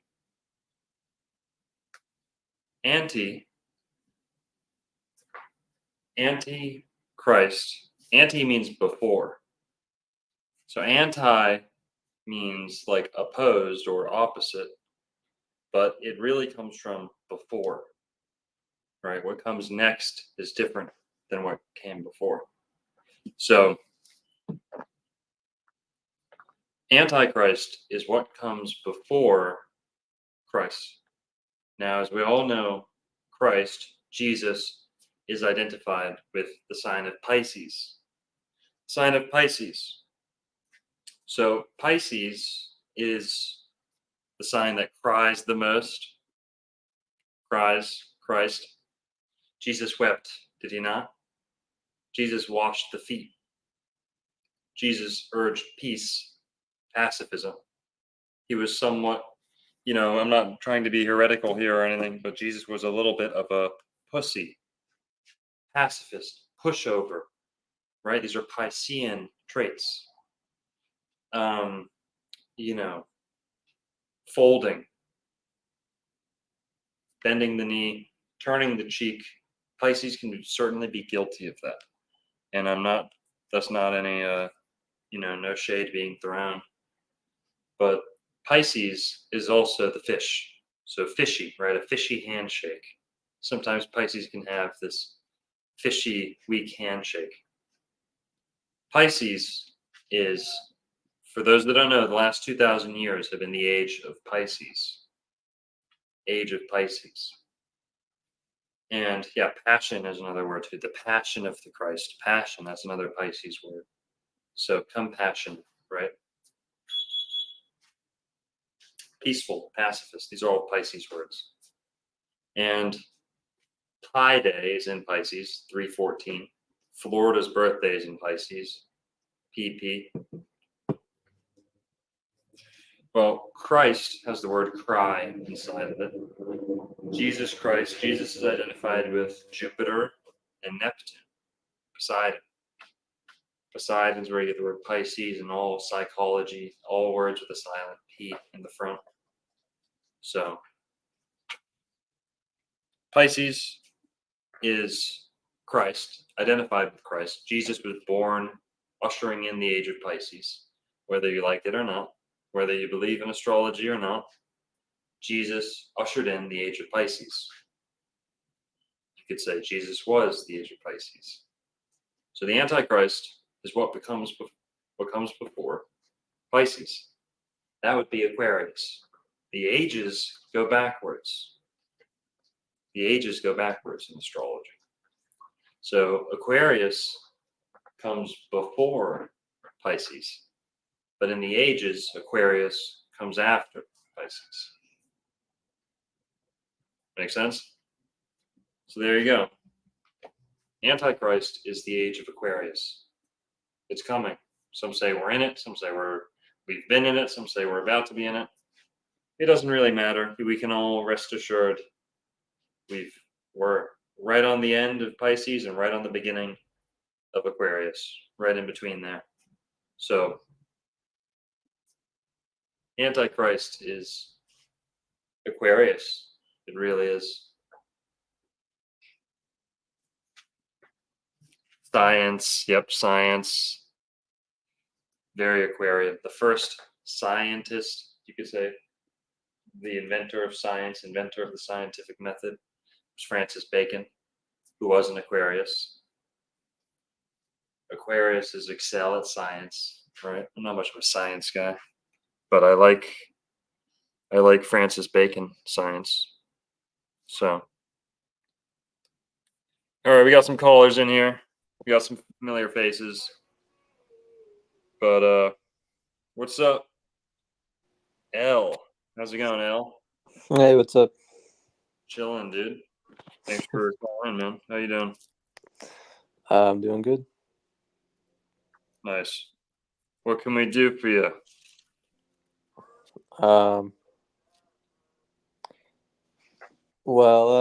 I was just gonna say, like, God's plan, like everything has a purpose. So, like, even like the names, I don't think a lot of people put emphasis on themselves enough. Um, I think they should study their own past. Like, look within and you'll find the answers. Like, there's a lot of meaning behind each and everyone's lives, but they may not see it that way, but everything has a reason. Um, and then yeah, like the Pisces age is it's the deepest, like you said or said before. It's like secrets and stuff, and Yeah. uh, it's deception, a lot of deception, um, for a reason. And then the Antichrist is, well, like using the terms before and after, like I think our language is going to have to change because just the nature of life is cyclical. So I think it'd be nice if eventually we phased off like the past tense, which is passes from Pisces. So in order to leave that behind, we have to essentially rewrite history, but incorporating the Aquarian aspect of it, um, which will then unlock more. But yeah, I don't. It's just like I said. The words that we even use are kind of like crippling us. Futile. Yeah, Yeah, which is man. where we get like nihilism and stuff from because it's such a Enki, right? It's just Neptune is an anchor, Right. and the words are anchors. So every time we speak, Yes. it Well, just sinks us down to the lowest level. right. Okay. And writing might even be worse because you also get the word ink from there too. Enki is the inky, and it's also Ingvi in Germanic mythology. Mm, Ingvi, which is a man's ink, like pen and ink. But yeah, when's your zodiac, man? You don't have to tell us your name, but when's your birthday? I'm a Libra. You're a Libra. Yep, Well, appreciate you calling in, man. That's what the L stands for. yep, yep. Shall I? Did I hit the nail on the head with the Libra descriptions, or what? What did I miss? What needs to be said for Libras? Well, I think that even some of the signs that we ascribe them to, like Libra's an air sign, but Libra's also Lucifer, which is light, which is fire. So even though he's an air sign, he's also fire and air. So he's got like, I think, there's definitely I think there's a reason. Oh, yeah, there's a reason for the depth of Pisces. That there's a reason behind it all, and there's much more to be learned. Like, yeah, there's an esoteric side to everything. Like, it's literally all right in front of you. It's very, you know, of course it'll sound a little a little crazy, but uh, like, there's that depth, the pain, which is pain's like also a Piscean word. Right. It's all of that was for a reason, and then now we have to like essentially heal from that. Heal's also like I guess would be a Piscean word, but yeah, Yeah. all Bingo. these. Heel of the foot. Pisces make Yep. the best healers. Yep. Who makes the best healers? Well, that's gonna be contentious, but healers in general, physical and spiritual, I'd have to hand it to Pisces because the heel is in the foot, and Scorpio is definitely up there because the best healers are killers, and the best killers are healers. So What? Scorpio is up there too. Really? That's kind of a oh yeah. Wouldn't it be like more like a Hermetic sign that would be the best healer? Well, now you're talking medicine. See, I Well, said yeah, physical and spiritual. It's yeah, got to be Pisces. And remember, uh, Mercury does have an influence in Pisces if it's falling or detrimenting, if I'm not mistaken, which can be a good thing if you perfect the art. It can be a theme in that sign. So you're So saying Mercury pulls down and Pisces? yeah, Mercury is, if I'm not mistaken, fallen in Pisces, like communication. Like Pisces have the hardest time, have a hard time articulating and like gabbing, like that. Mm, That mercurial influence, the social element. Pisces can have that shy. The word shy is a Pisces word, like yeah. shy. Um, but And they do have poor posture, I've noticed. Pisces have the worst posture. They'll tell you that themselves. They have Yeah, the posture. They have the body of. They have an older spirit or an older body than their age. for sure. Usually both. But also, Yeah, you're right about healers like medicine. That's definitely Virgo. Virgo's all about medicine, yeah, um, for sure, for sure. nutrition, like anything going in your mouth, getting topically put on you or injected. Yeah, Um, Virgo and Scorpio. And Pisces is yeah, the empath. It's like more psychic. yeah. I mean, and there's a reason to all that depth, but we don't know why yet. But I mean, also like it's the spectrum of emotions. Like each one of those, all the signs represent. Well, like I guess we're supposed to figure that out, but like sometimes it feels good to feel that, like, I don't know, like maybe not depression is not the right word, but like well, I know Pisces is like all about religion and their followers, and they're meek. That's what Jesus was. He preached meekness, Right. and it does seem like the age of Pisces is like a humiliation ritual, because you're essentially just like following orders blindly. And then Aquarius is like, okay, we'll pour that water out now. Like, go figure this stuff out for yourself. And it could be scary for sure. Right. Um, Well, but hey, that's a good thing L, too. my Libra friend. Yeah. Thanks for calling in, man. I'm gonna bring the next brother on. Appreciate Okay. you calling in. Good insights, man. Thanks for representing the Libras. Yeah, no problem. You have a good night, man. All right, you too then. Peace. Calling soon. Yo, Rube Star. Longo, what came first? What comes first? Christmas or Christmas Eve? Christmas Eve. What comes first? New Year's or New Year's Eve? New Year's Eve. Okay. What do you think, following that train of thought, logically would come first, Adam or Eve? Now you're on to something. That's a good one. Adam's Eve.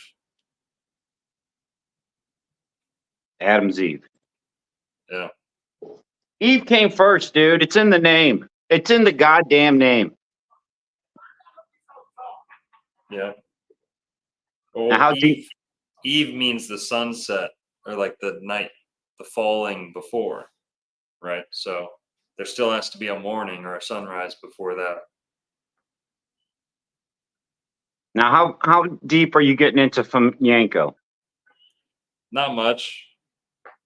Oh man, I can't wait for that day to come. Hit me with it. Well, Jesus Christ is Andronicus Komnenos II, ruler of Constantinople in 1182, I think. Right. Yeah. He is betrayed by his own family, the Angelos. These are what they call the fallen angels. Jesus, or Andronicus, is from a royal family. They split after his death. And the royal family against Andronicus / Jesus is what becomes the Catholic Church. And what was loyal goes to Tibet, goes east. All the Christianity that went east and influences Buddhism and Hinduism and all that Eastern stuff is where the split is. Right. So I know Juan's getting into Femyanko finally. And speaking of Juan, do you have to be so gay when you talk to him? Me personally?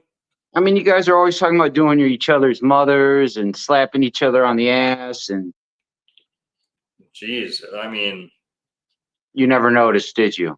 I guess he brings it out of me.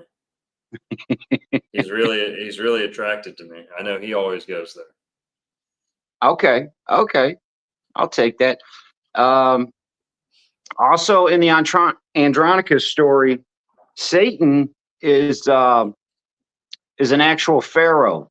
I'm not even going to try and say his name, but it's Cheetos or Cetos or something like that. Yeah. They subscribe Satan to an actual person. And Femyanko breaks down the revelation of John the Apocalypse as just a horoscope. Okay. It's very interesting.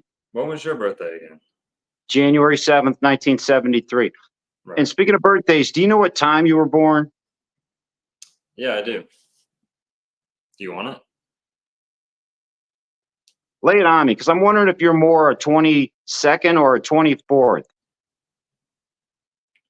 I was 6:45 p.m. Oh, PM. Okay. 6:45 p.m. in Boca Raton, Florida. Okay, that's pretty smack dab. And ascendant is Gemini.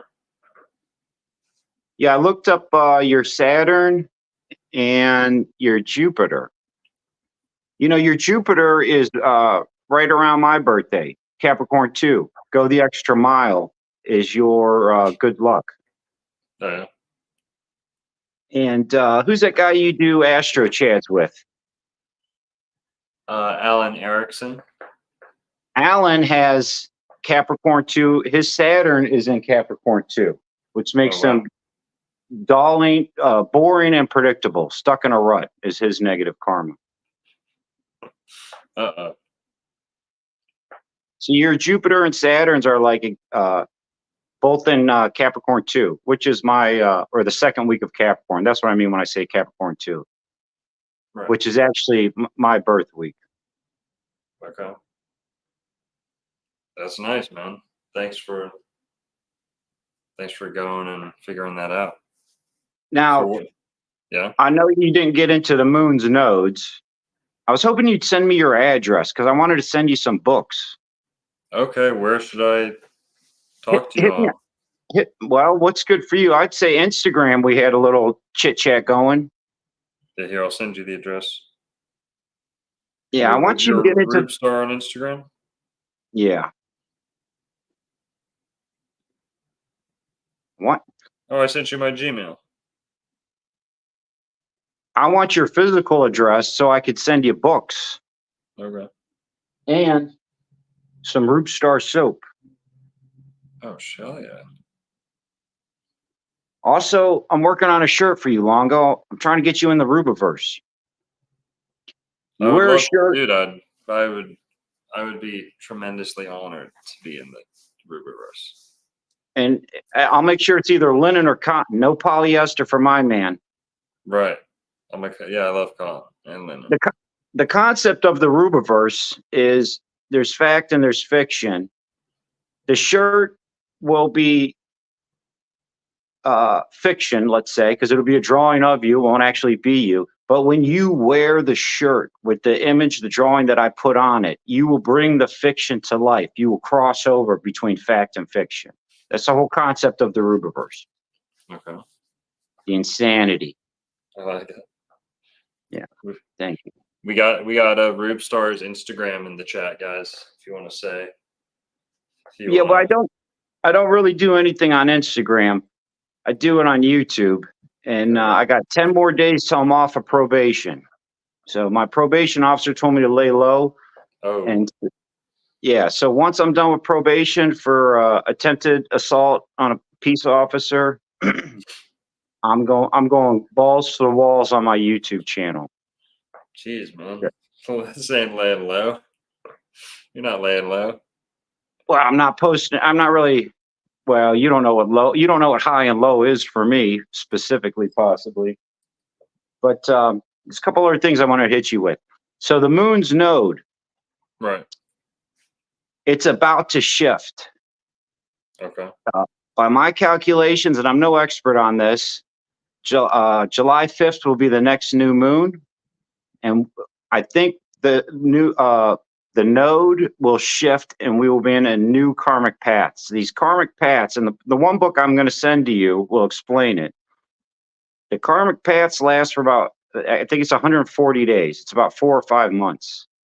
Right. So right now, the karmic path we're in is individualization. Everybody is supposed to be just focusing on themselves and not worrying about anybody else. The next path we enter is called wonder. You go from, actually, I think it's significant for you. It's going to be your opposite path. Because you're on the path of discipline, if I do believe. Your moon's node should be in Libra, the second decant of Libra and the second decant of Aries. Your south and north nodes. So it could be a rebirth. Yes. What can you tell us about Libra and Lucifer and Saturn and Satan? Well, yeah, I mean, I'm pretty much right there with everything you say. I'm also dipping my foot in the Fomenko pool and saying that Satan was an actual person and there's nothing to be scared of as far as Satan goes. And same with Lucifer, there's nothing to be afraid of as far as Lucifer goes. It's a big misconception. It's Venus. It's the morning star. Right. And yeah, it's a big misconception. But that's not to say that demons aren't real and that evil is not real. Right. It's not to say that Venus, being a benefic, can't drag you into temptation and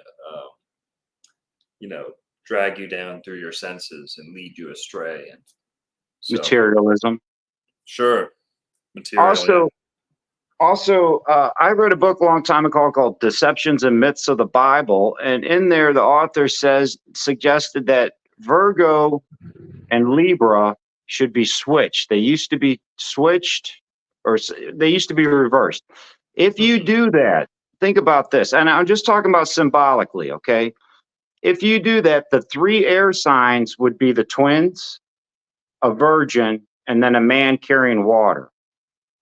All anthropomorphic people. Got it? Okay, but aren't the air signs already all anthropomorphic? Well, Libra is the scales. Well, Libra is Princess Liberty holding the scales. No, it's the first I ever heard of that. And Yeah, also, it's like Statue not of that- Liberty. well, that's Lucifer, right? Amen. Okay, but the symbol is the scale. Okay, all right. You kind of confused me here for a second. But not to say that I believe in gravity, but gravity as a concept or density would work more effectively with scales, thereby making scales more appropriately an earth sign. So I'm just saying switch the two symbols. And I mean, like, what's the motto of a Virgo? I analyze. And what's the motto of a Libra? I weigh. Analyze and weigh, they're very similar. Balance. I balance. Yeah. Is your girlfriend a Libra? She's a Taurus. What day? May 1st. Oh, May 1st. Wow, that's a real solid person. Real solid person. Yeah. All right, man. That's about all I got, Narco. Thanks, Ripstar. Also, if you talk to that dirty Jew, Shem Jacobs, ask him if he wants to ride down to Florida with me once I'm off probation. He's only 3 hours away from me. As long as he doesn't smell, I'll pick him up and drive him down. Aw. That's nice. That's the kind of guy I am. Yeah. Have you ever like talked to Shem? Just on your channel, one time I called in, he was on there. Yeah. It's hard to get a hold of these people. Like Spencer won't give me his email. Spencer won't give you Spencer's email? Yeah, he's like all paranoid about spams or something. Hey, have you ever done low value mail with Danny Polishchuk, who I've renamed Danny Magic? No. What's that? Okay, you ever heard of the Boys Cast? Him and Ryan Long do. They're comedians from Canada, and they live in New York. Okay, I think so. Yeah. Yeah. So they do all they're like conservative humor. I don't know what I don't know. They're kind of right down the middle. They play both sides of the coin. A little bit, yeah. But Ryan Long's like a real tall, fast talking comedian, and Danny's like real slow and stealthy. So, but Danny has two other channels, or he has another channel called Low Value Mail. He has the same producer that Sam Tripoli has. Okay. So this producer gets him all kinds of, if you're not offended by the word fringe guests, okay? You know, what other people might call conspiracy, off the beaten track. I'm going to see if I can get him to have you on. Okay. I go on pretty much anyone's show that reaches out. Yeah, you make the rounds. That's persistent. But yeah, man. Appreciate you calling in, Rubestar. Always good to talk to you. I hope you shave. You look disgusting. Dirty hippie. Thanks, man. I'm gonna call your probation officer. No. I take it all back. I take it all back. You look beautiful. No, a rugged mountain man. That's all right. Yeah, I'll shave. Your mom likes the way it tickles, though. My 91-year-old mother? Is that what you're into? I mean, she had 14 kids. Is that the only way she's loose enough to handle Longo Schlongo? Oh, my God. Jesus, man. Fucking reel it back. If I make it down to one of your full moon meetups, I'm bringing pretzels and soap, motherfucker. Pretzels and soap. Some soap. I'm about that pretzel life here. Hey, you ever do Shavambu? What? Shavambu. No, what's that? Urine therapy? No. Are you familiar with it at all? Yeah, I'm somewhat of a believer. I'm not one of those I know it's not the most disgusting thing in the world. I know it has a lot of benefits, but I'm not like a practitioner. Really. I've done it for like probably 6-7 years. I've got one story pertaining to it that I've told a couple times on here. So if anyone's interested enough, they can probably sniff that out somewhere. But if you get bit by any insect, hornet, bee, deer fly, Right. rub some pee on it and drink a little bit of pee. It'll go away like that. You get a sty in your eye, put a little pee on some napkin, put it on your eye. Your sty will go away. Anything itches, put some pee on it. Goes away. I do get styes. I do get styes a lot. I spend a lot of time editing. Sometimes I'll spend 10 hours. Don't get it on your clothes. It'll stink on your clothes. That's the one thing you don't want to do. And the fresher, the better. But there are some people that are into the aged urine. Supposedly, no. Okay, no. That's where I draw the line. No. Well, you could bathe with it. I know you dip in the ocean all the time, but it re-moisturizes your skin. Yeah. Hey, I got the. Hey, you ever heard of? I got a friend who's been eating shit. You should. Yeah, wash it down with some piss. Have a turd. Wash it. No, I'll pass on that. I'm good. I'm good on. No, probiotics, bro. You should try that. No, dude. I'm gonna that stinks. Hell no. I've peed on my blisters and stuff, and I do think it can be used for a lot. It's got stem cells. People shouldn't be so right. Urea is really medically backed, but I agree. People shouldn't be so grossed out by it. But dude, the moment we start bottling our piss and aging it, that shit freaks me out. Hell no. Well, that's an ancient Chinese secret for severe burns. Oh my God. Yeah. Don't get burnt. How about that? Well, I mean, it happens in a kitchen. Mustard is better than anything.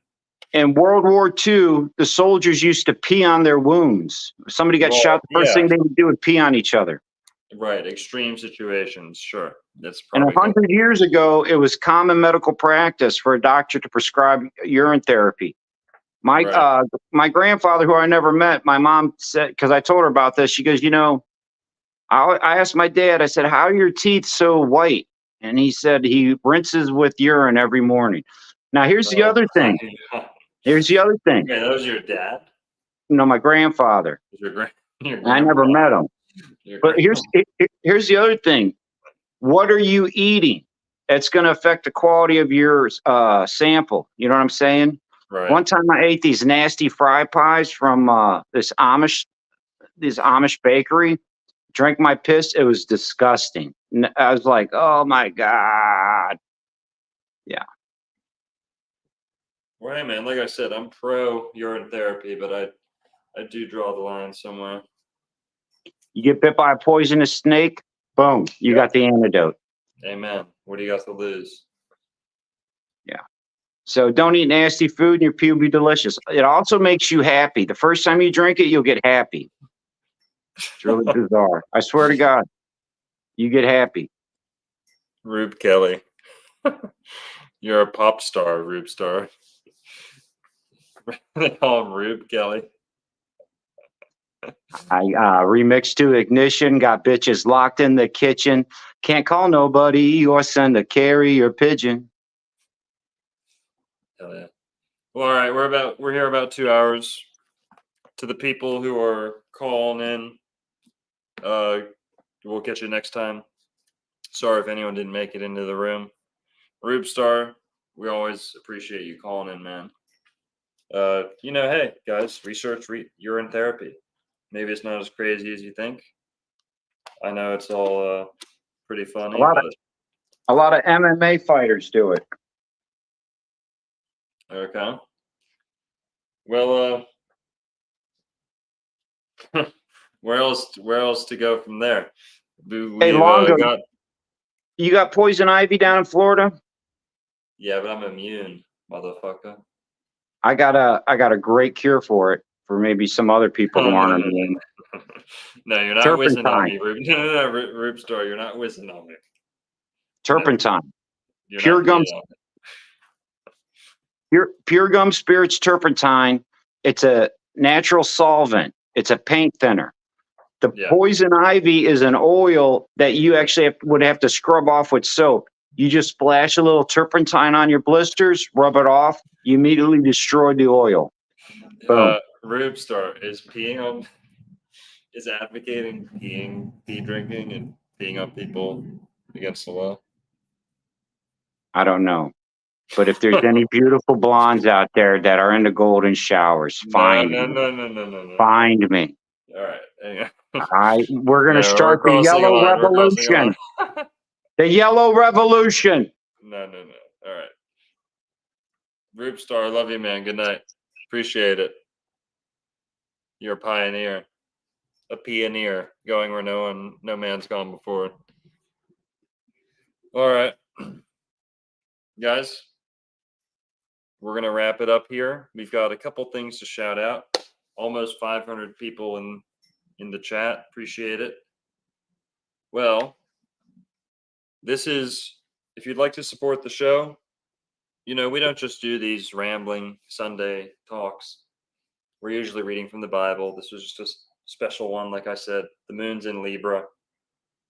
I've seen a lot of stuff on YouTube recently about Lucifer and Satan, the devil, Antichrist, and people always neglect the astrotheology. So I just hope I answered at least some questions today. And leave some comments if you think I got it wrong or something I missed out. And yeah, but if you'd like to support the show, and also sorry to anyone that called in that didn't get to make it in 2 hours here. I got some videos to edit and stuff, but you can head to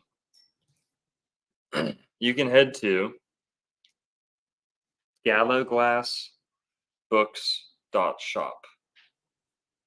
Gallowglassbooks.shop. This is a very exciting release.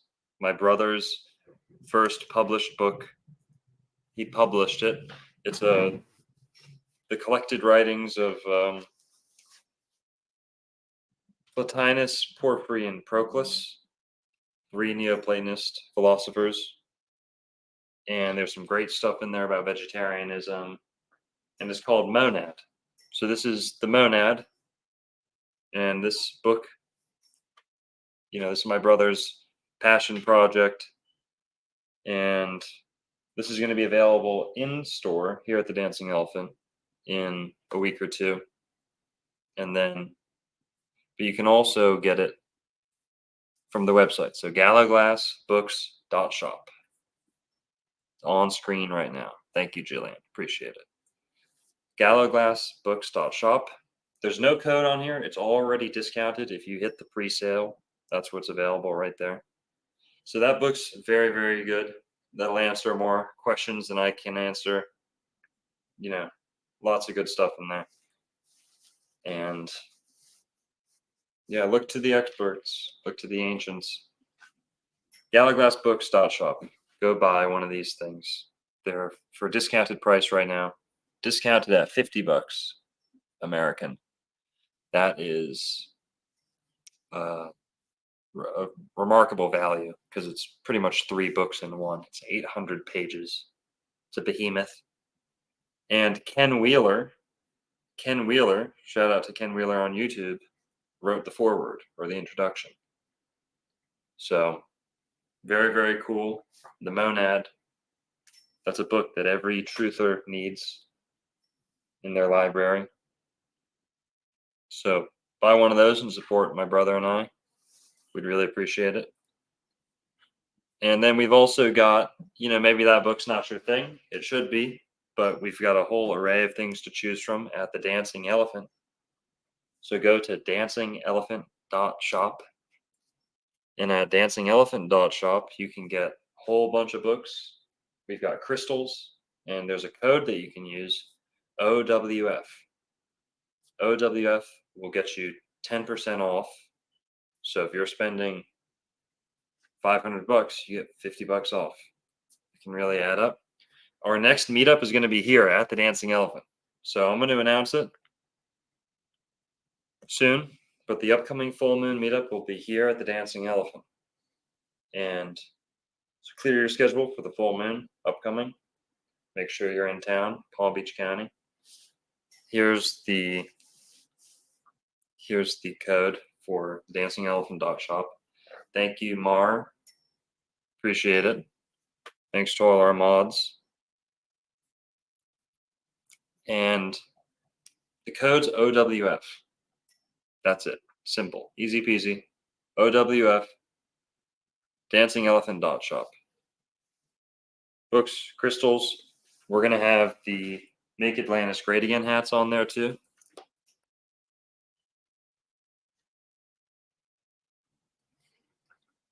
And what else we got? And then also, if you'd like to, got some healthy things you can go buy. We got moringa. You give me a sec here.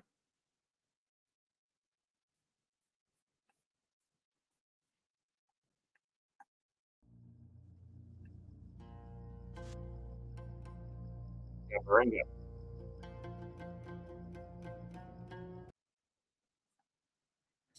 I'm gonna go grab a bag. Give me a sec.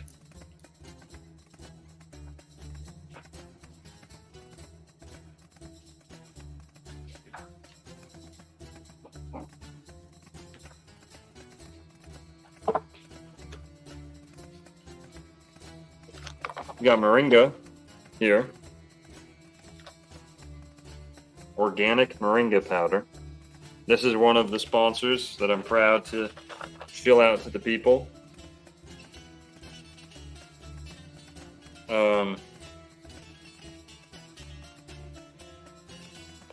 Yeah, moringa. This is organic moringa capsules. Moringa is one ingredient. The leaf of the moringa tree. It's a Florida company. My buddy runs this out of Dunedin. Alex, he runs this.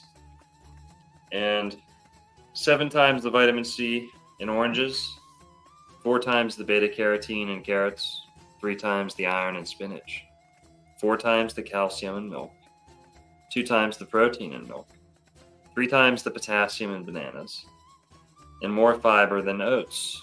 Uh-oh. So moringa powder, super good for you.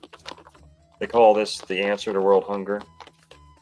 It's nicknamed the tree of life sometimes. And this stuff's really good for you. So feel free to buy some moringa. That's going to help us out. It's going to make us a little money on the side too. And you'll get either 10% or 15% off. I don't remember. But code on this one is Old World Florida, spelt out. So for Moringa Man, the code's on screen. Old World Florida. And we keep all these advertisements for the end so you can enjoy, not be disturbed. YouTube's probably throwing ads in there already. I know it's annoying. But not up to me. Yeah, you can boop these. Moringa's boopable, guys. Rube Star was probably wondering. These are boopable. And, yeah, that's the Moringa Man. You can buy a whole plant, too, when they're in stock. But that's just one ingredient, shredded moringa leaf powder. And then we've got Sip Blue. That's the other sponsor that we're proud to have. This is my buddy Michael out of St. Pete. He hosted our most recent meetup, so a lot of you guys probably met him. But Sip Blue is butterfly pea flower tea.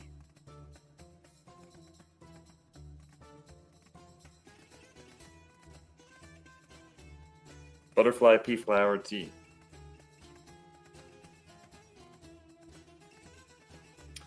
And also one ingredient.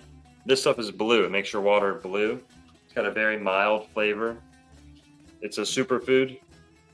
Very good for circulation. It is good for oxygen, getting oxygen into the blood. Restoring DNA. You can think like blue blood, right? Reactivate your blue blood rather than that muggle iron red blood. Blue, baby. Blue's where it's at.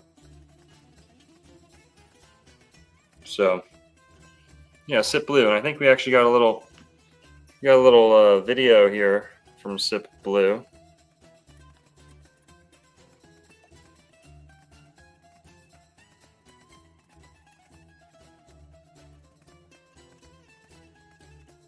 All right, guys, that's all. Thanks for staying till the end. And everyone have a happy Sunday. Have a great week. Thanks for tuning in. Thanks for rocking it solo with me today. Hope that's still entertaining enough. But I know we all love having a panel of entertaining guests, but hopefully this isn't too boring for y'all.